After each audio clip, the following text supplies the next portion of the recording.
Good morning friends, आप सभी का श्री कृष्णा क्लासेस कादीपुर के यूट्यूब चैनल पे हार्दिक स्वागत है। आज हम आप सबके बीच में 26 नवंबर 2024 के करंट की प्रश्नों की श्रृंखला को डिस्कस करेंगे। चलिए शुरू करते हैं। सबसे पहले हम कल के प्रश्नों का रिवीजन करेंगे, उसके बाद हम आज के प्रश्नों की श्रृंखला को डिस्कस करेंगे। आप सभी का काम यह है कि आप सभी 1 सेकंड निकाल करके हमारे वीडियो को लाइक कर दीजिएगा और अगर वीडियो पसंद आए तो ज़्यादा से ज़्यादा लोगों के पास शेयर करिए। चैनल पर नए हैं तो चैनल को सब्सक्राइब करिए।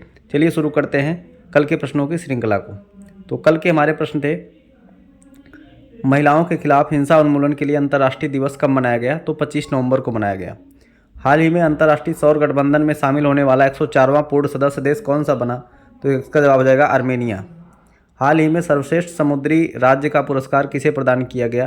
केरल। हाल ही में टेस्ट किए गए दुनिया का सबसे ताकतवर रॉकेट का नाम क्या है? तो स्टारशिप। साल 2025 में खेलो इंडिया यूथ गेम्स की मेज़बानी कौन सा राज्य करेगा? तो यह बिहार करेगा। हाल ही में किस शहर में वायु प्रदूषण की गंभीर स्थिति की वजह से ग्रेडेड रिस्पांस एक्शन प्लान के चौथे चरण का शुभारंभ किया गया? इसका जवाब हो जाएगा दिल्ली। लोकसभा अध्यक्ष ओम बिरला ने संविधान संग्रहालय का उद्घाटन कहाँ किया है? तो इसका जवाब हो जाएगा हरियाणा में। अंतर्राष्ट्रीय अपराध न्यायालय ने किस देश के प्रधानमंत्री के खिलाफ वारंट जारी किया है? तो इसका जवाब हो जाएगा इजरायल के प्रधानमंत्री के खिलाफ वारंट जारी किया गया है। हाल ही में कैलाश मकवाना किस राज्य के नए डीजीपी बने हैं? इसका जवाब हो जाएगा मध्य प्रदेश। चलिए आज के प्रश्नों की श्रृंखला को डिस्कस किया जाए। आज के दिन का पहला प्रश्न है, राष्ट्रीय दुग्ध दिवस कब मनाया गया? तो राष्ट्रीय दुग्ध दिवस मनाया जाता है आज के दिन यानी 26 नवंबर को। यह दिन श्वेत क्रांति के जनक डॉक्टर वर्गीज कुरियन की जयंती पर 26 नवंबर को मनाया जाता है। वे जो थे राष्ट्रीय डेयरी विकास board, national dairy development board के संस्थापक थे। वे गुजरात सहकारी दुग्ध विपणन संघ लिमिटेड के संस्थापक भी थे, मतलब संस्थापक अध्यक्ष थे। वे ग्रामीण प्रबंधक संस्थान के संस्थापक थे। तो उनकी याद में राष्ट्रीय दुग्ध दिवस के रूप में मनाया जाता है 26 नवंबर को।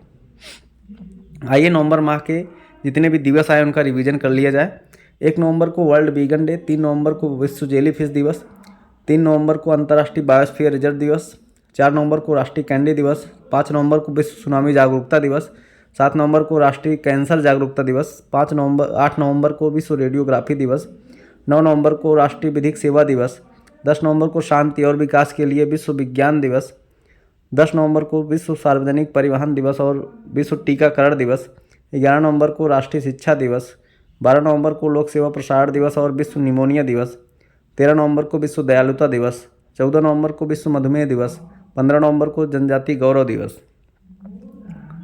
अगला है 16 नवंबर को राष्ट्रीय प्रेस दिवस, 16 नवंबर को अंतर्राष्ट्रीय सहिष्णुता दिवस, 17 नवंबर को अंतर्राष्ट्रीय छात्र दिवस, 17 नवंबर को राष्ट्रीय मिर्गी दिवस, 18 नवंबर को अंतर्राष्ट्रीय प्राकृतिक चिकित्सा दिवस, 19 नवंबर को अंतर्राष्ट्रीय पुरुष दिवस और विश्व शौचालय दिवस 2 दिवस मनाया जाता है।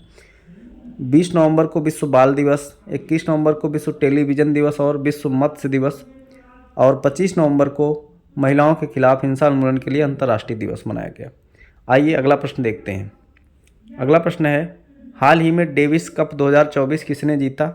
तो डेविस कप इटली ने जीता है नीदरलैंड को हरा करके। ठीक है, तो इटली ने नीदरलैंड के खिलाफ लगातार दूसरी बार जो है डेविस कप का खिताब जीता और इटली इस बार लगातार दूसरी बार जीता है। पहली बार नीदरलैंड फाइनल में पहुंचा था और उसको हरा करके इटली ने जीत लिया है और इसकी अगुवाई किया था जेनिक सिनर ने। ठीक है, जेनिक सिनर की अगुवाई में यह टीम खेलने आई थी। जेनिक सिनर ने ही इस बार ऑस्ट्रेलियन ओपन का खिताब जीता था। यह टेनिस से संबंधित टूर्नामेंट होता है। डेविस कप किस खेल से संबंधित है? तो आप बताएंगे टेनिस से। तो इटली ने जीता है। इटली की राजधानी रोम है, यहाँ की मुद्रा यूरो है, प्रधानमंत्री जॉर्जिया मिलोनी है। अगला प्रश्न देखते हैं। अगला प्रश्न है, हाल ही में किस राज्य ने वरिष्ठ नागरिकों के लिए नई पेंशन योजना शुरू की है? तो नई पेंशन योजना शुरू की है दिल्ली ने। देखिए, दिल्ली में पहले 4,50,000 लोगों को दिल्ली सरकार के द्वारा पेंशन दी जाती थी। इसे जो है अब उसको बंद करके इसमें 80,000 लोगों को और जोड़ करके 5,30,000 इसकी संख्या कर दी गई है। अब इसमें 60 से 69 साल के जो भी वरिष्ठ नागरिक हैं उनको 2,000 प्रतिमाह दिया जाएगा और 70 साल से ऊपर जो भी हैं उनको 25 रुपये प्रतिमाह पेंशन के रूप में प्रदान किया जाएगा। तो यहाँ पर नई पेंशन योजना शुरू किया है दिल्ली ने। दिल्ली की मुख्यमंत्री हैं आतिशी। ठीक है, अभी जल्दी में बनी है। अरविंद केजरीवाल ने इस्तीफा दे दिया, उसके बाद आतिशी को बनाया गया है दिल्ली का जो है मुख्यमंत्री। अगला प्रश्न देखते हैं, हाल ही में किसने अब कोई बहाना नहीं कैंपेन शुरू किया है? तो अब कोई बहाना नहीं कैंपेन शुरू किया है हमारे जो है अन्नपूर्णा देवी जो है केंद्रीय मंत्री अन्नपूर्णा देवी के द्वारा जो है शुरू किया गया है अब कोई बहाना नहीं, जो कि महिला एवं बाल विकास मंत्रालय इनके पास है। तो 25 नवंबर को केंद्रीय महिला एवं बाल विकास मंत्री अन्नपूर्णा देवी ने नई दिल्ली में अब कोई बहाना नहीं नामक राष्ट्रीय अभियान का शुभारंभ किया। इस अभियान का मुख्य उद्देश्य लिंग आधारित हिंसा को समाप्त करने के लिए सभी हितधारकों जैसे कि जनता और सरकार के सक्रिय कदम उठाने से अपील करना है। ठीक है, तो इस कैंपेन का उद्देश्य है कि लिंग के आधार पर जो है किसी के साथ अत्याचार ना हो, उसके खिलाफ जागरूकता बढ़ाने के लिए सरकार और जनता के बीच में एक मैसेज देने के लिए इस कैंपेन को शुरू किया गया है। अगला प्रश्न देखते हैं, हाल ही में किस बैंक ने जलवायु कार्रवाई के लिए यूनिसेफ के साथ साझेदारी की है? तो यहाँ पर इंडसिंड बैंक ने जो है जलवायु कार्रवाई के लिए यूनिसेफ के साथ साझेदारी की है। इंडसिंड बैंक, इसके वर्तमान में जो भी एमडी सीईओ हैं उनका नाम है सुमंत कठफालिया, इसके वर्तमान में एमडी सीईओ हैं। यूनिसेफ की बात की जाए तो इसका फुल फॉर्म होता है United nation international children emergency fund. 11 दिसंबर 1946 को इसकी स्थापना हुई थी। संयुक्त राष्ट्र संघ के द्वारा युद्ध के समाप्त होने के बाद जो है बच्चों की विशेष तौर पर मदद करने के लिए, जो भी उस युद्ध में प्रभावित थे उनकी मदद करने के लिए इसको शुरू किया गया था। इसको जो है हिंदी में कहते हैं संयुक्त राष्ट्र अंतर्राष्ट्रीय बाल आपातकालीन कोष। ठीक है, और इसने साझेदारी की है इंडसिंड बैंक के साथ। अगला प्रश्न देखते हैं, अगला प्रश्न है, हाल ही में किस राज्य सरकार ने कचरा कर को समाप्त कर दिया है? तो कचरा कर को समाप्त कर दिया है आंध्र प्रदेश ने। ठीक है, यहाँ पर सरकार के द्वारा कचरा कर जो है संग्रहण किया जाता था। प्रत्येक माह परिवारों को 30 से 120 रुपये, जो सामान्य परिवार हैं उनको देना पड़ता था कचरा उठाने के लिए, और जो कि व्यावसायिक परिवारों को यह शुल्क 100 से लेकर के 10,000 रुपये के बीच में निर्धारित किया गया था। तो इसको अभी सरकार ने वहाँ उनके मैनिफेस्टो में था, आंध्र प्रदेश के जो नए सीएम बने हैं चंद्रबाबू नायडू, उन्होंने कहा था कि चुनाव के दौरान कि मैं जब मुख्यमंत्री बन जाऊंगा तो इसको समाप्त कर दूंगा। तो अभी वहाँ पर विधानसभा सत्र के दौरान इसको समाप्त करने के लिए वहाँ पर उन्होंने बिल पारित कर दिया है। आंध्र प्रदेश की राजधानी अमरावती, यहाँ के मुख्यमंत्री चंद्रबाबू नायडू और यहाँ के राज्यपाल हैं अब्दुल नज़ीर। अगला प्रश्न देखते हैं, अगला प्रश्न है, हाल ही में भारत और किस देश की स्थानीय मुद्रा में सीमा पार लेन देन के लिए समझौता किया गया है? तो भारत और मालदीव के बीच में स्थानीय मुद्रा का प्रयोग किया जाएगा आपस में लेन देन के लिए। तो भारतीय रिजर्व बैंक और मालदीव मौद्रिक प्राधिकरण ने सीमा पार लेन देन के लिए स्थानीय मुद्राओं के उपयोग को बढ़ावा देने के लिए एक रूपरेखा स्थापित करने के लिए समझौता ज्ञापन पर हस्ताक्षर किया है।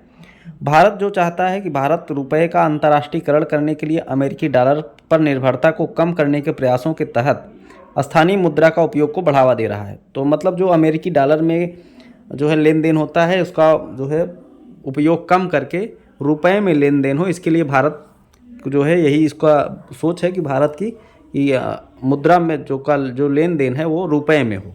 ठीक है, इसी को बढ़ावा देने के लिए शुरू किया गया है। बात करते हैं, मालदीव की राजधानी है माले, यहाँ की मुद्रा है यूफिया, यहाँ के राष्ट्रपति हैं मोहम्मद मोइजू। अगला प्रश्न देखते हैं, अगला प्रश्न है, हाल ही में आईपीएल के इतिहास में सबसे महंगे खिलाड़ी कौन बने हैं? तो ऑप्शन में है मिचेल स्टार्क, ऋषभ पंत, विराट कोहली। तो यहाँ पर सही जवाब हो जाएगा ऋषभ पंत। यहाँ पर 27 करोड़ रुपए में लखनऊ सुपर जायंट ने इनको जो है खरीद लिया है। 27 करोड़ रुपए में सबसे महंगे अभी तक के आईपीएल में, जितनी बार भी आईपीएल हुआ है, सबसे महंगे खिलाड़ी ऋषभ पंत बन गए हैं। दूसरे नंबर पर श्रेयस अय्यर हैं 26.75 करोड़ में, इनमें पंजाब किंग्स ने इसको खरीदा है। ठीक है, उसके बाद तीसरे नंबर पर हैं 23.75 करोड़ में वेंकटेश अय्यर। ठीक है, तो ये टॉप 3 जो है नीलामी में सबसे ज़्यादा बिकने वाले खिलाड़ियों में से सबसे ज़्यादा रकम जो है ऋषभ पंत को मिली है। इसका आयोजन जो किया गया सऊदी अरब के जिद्दा में 24 और 25 नवंबर में मेगा नीलामी जो है इसका आयोजन किया गया। अभी वहाँ पर संपन्न हो गया है नीलामी, खिलाड़ियों को खरीद लिया गया है। ठीक है, अगला प्रश्न देखते हैं, अगला प्रश्न है, हाल ही में भारतीय संविधान दिवस हाल ही में भारतीय संविधान दिवस कब मनाया गया? तो आज के दिन मनाया जाता है 26 नवंबर के दिन संविधान दिवस के रूप में, क्योंकि 26 नवंबर 1949 को भारतीय संविधान सभा द्वारा जो संविधान बन के तैयार हुआ था इसको अपना लिया गया था, स्वीकार कर लिया गया था। इस बार इसकी 75वीं वर्षगांठ है। 2015 तक इसी दिवस को कानून दिवस के रूप में जाना जाता था। भारतीय संविधान सभा में अपनाने वाले संविधान सभा में 299 सदस्य थे। प्रारूप समिति के अध्यक्ष कौन थे? डॉक्टर भीमराव अंबेडकर थे। ठीक है, तो इसको जानते रहिएगा। 26 नवंबर को संविधान दिवस, 2015 से पहले इसको कानून दिवस के रूप में जाना जाता था। अगला प्रश्न देखते हैं। हाल ही में नवंबर 2024 में विश्व सैन्य कुश्ती चैंपियनशिप 2024 का आयोजन कहाँ किया गया? तो विश्व सैन्य कुश्ती चैंपियनशिप 2024 का आयोजन किया गया आर्मेनिया में। यहाँ पर भारत की टीम से जो है इस बार महिलाओं को भी भेजा गया था। तो वर्ल्ड मिलिट्री रेसलिंग चैंपियनशिप, इसका आयोजन आर्मेनिया की राजधानी येरेवान में किया गया। इसमें 20 से लेकर 23 नवंबर तक इसका आयोजन किया गया। इस बार इसका 37वां संस्करण था। इसमें ज्योति सिहाग ने 55 किलोग्राम में गोल्ड जीता है। रितिका हुड्डा ने 76 किलोग्राम में गोल्ड जीता है। तो भारत ने इस बार पहली बार जो है चैंपियनशिप में महिला टीम को भेजा था।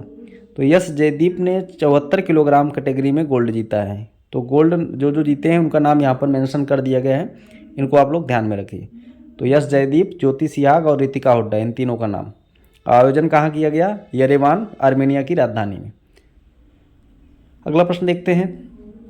हाल ही में 40वां governor gold cup international football tournament किसने जीता? तो governor gold cup international football tournament जीता है नॉर्थ ईस्ट यूनाइटेड क्लब ने। तो ये नॉर्थ ईस्ट यूनाइटेड फुटबॉल क्लब ने जीता है। सिक्किम की राजधानी गंगटोक में के पलजोर स्टेडियम में इसका आयोजन किया गया था।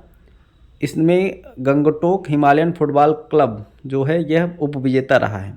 तो ये नॉर्थ ईस्ट यूनाइटेड फुटबॉल क्लब ने किसको हराया है? तो गंगटोक हिमालयन फुटबॉल क्लब को हरा करके यह खिताब जीता है। तो नॉर्थ ईस्ट यहाँ पर विजेता हो जाएगा। अगला प्रश्न देखते हैं। अगला प्रश्न है, हाल ही में किसने jobs at your door step नामक रिपोर्ट जारी की? Jobs at your door step नामक रिपोर्ट जारी की है वर्ल्ड बैंक ने। ठीक है, वर्ल्ड बैंक ने इसको जारी किया है। इसको हमारे शिक्षा मंत्री धर्मेंद्र प्रधान और खेल मंत्री मनसुख मंडाविया ने वर्ल्ड बैंक की इस रिपोर्ट को प्रस्तुत किया है, जारी किया है। इसमें बताया गया है कि कौशल शिक्षा को कैसे बेहतर बनाया जा सकता है ताकि जो स्किल स्कूलों में सिखाई जाती है वह उसे इलाकों के इंडस्ट्रीज की ज़रूरत को कैसे पूरा कर सकती है। इस रिपोर्ट का मुख्य उद्देश्य जो है शिक्षा और रोजगार के बीच के अंतर को कम करना है। ठीक है, तो इसको जो है याद रखिएगा। वर्ल्ड बैंक की स्थापना हुई थी 1944 में। इसका मुख्यालय है वाशिंगटन डीसी में। इसके वर्तमान में अध्यक्ष हैं अजय बंगा। ठीक है, अजय बंगा इसके वर्तमान में अध्यक्ष हैं। अगला प्रश्न देखते हैं। अगला प्रश्न है, हाल ही में भारतीय तटरक्षक बल का अतिरिक्त महानिदेशक किसे नियुक्त किया गया है? तो भारतीय तटरक्षक बल का अतिरिक्त महानिदेशक बनाया गया है आनंद प्रकाश बडोला को। इनको जो है विश्व जो है सेवा के लिए भारतीय तटरक्षक पुरस्कार से भी जो है नवाजा जा चुका है। ठीक है, आनंद प्रकाश बडोला को भारतीय तटरक्षक पुरस्कार से भी नवाजा जा चुका है। अब ये महानिदेशक के अतिरिक्त कार्य के रूप में पद संभालेंगे। भारतीय तटरक्षक बल की स्थापना 1 फरवरी 1977 को रुस्तम जी समित की सिफारिश पर हुई थी। मुख्यालय इसका नई दिल्ली में है। इसके वर्तमान में डायरेक्टर जनरल यानी महानिदेशक बने हैं परमेश शिवमणि। आदर्श वाक्य है इसका वयम रक्षामः। संजय मूर्ति का नाम अभी चर्चे में है। आप लोग बताएंगे संजय मूर्ति क्या बने हैं? ठीक है, संजय मूर्ति क्या बने हैं आप बताएंगे। हर्षवर्धन अग्रवाल क्या बने हैं? संजीव खन्ना क्या बने हैं? ये अभी नई अपॉइंटमेंट है। इसको आप तीनों को आप कमेंट में बताएंगे तीनों लोगों को किन किन पदों पर नियुक्त किया गया है। बस आज की वीडियो यहीं पर समाप्त होती है। आपको वीडियो कैसा लगा है आप लोग कमेंट बॉक्स में बताएंगे। और अभी तक वीडियो को लाइक नहीं किया तो लाइक कर दीजिए। मिलते हैं नेक्स्ट वीडियो में। धन्यवाद।